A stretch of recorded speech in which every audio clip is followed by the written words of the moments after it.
Téméraire, grande gueule ou encore assoiffée de découvertes, voilà comment Florence Artaud est décrite par ses compagnons de mer.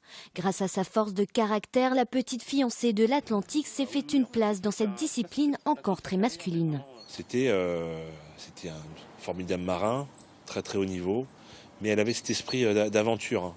Et aussi, je pense que c'est aussi pour ça qu'elle s'est embarquée dans cette émission, qui était une émission d'aventure. Je pense que avant le sport, c'était l'aventure qui l'a poussée. Elle aimait pas la routine, elle aimait bouger tout le temps. Et puis voilà, je pense qu'il faut garder cette belle image d'elle. Plus nos copains de navigation disparaissent, des fois de manière violente, des fois de manière plus douce. Là, c'est une manière violente.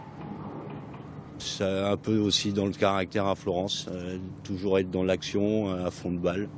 En 1990, Florence crée la surprise et remporte sa première route du Rhum. Après une succession de problèmes techniques, elle arrive à Pointe-à-Pitre au bout de 14 jours. Une victoire qui marque l'histoire de la voile. Le souvenir que j'ai, c'est quand même cette grande victoire dans la route du Rhum. Et ça a été le côté très très positif. Ça a relancé aussi la course au large, il ne faut pas l'oublier. Une femme qui gagne cette route du Rhum, quand on sait comment c'est difficile de naviguer en solitaire, surtout sur ces machines-là, ces trimarans de l'époque qui étaient quand même assez furieux.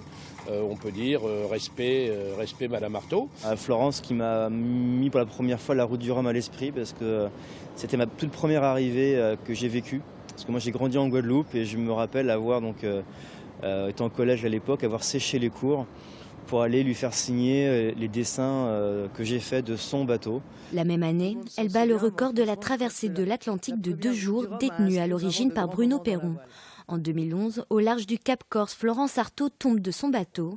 Récupérée par un hélicoptère, elle avait alors confié, je cite, « Ce n'était pas le jour, il y a eu de vrais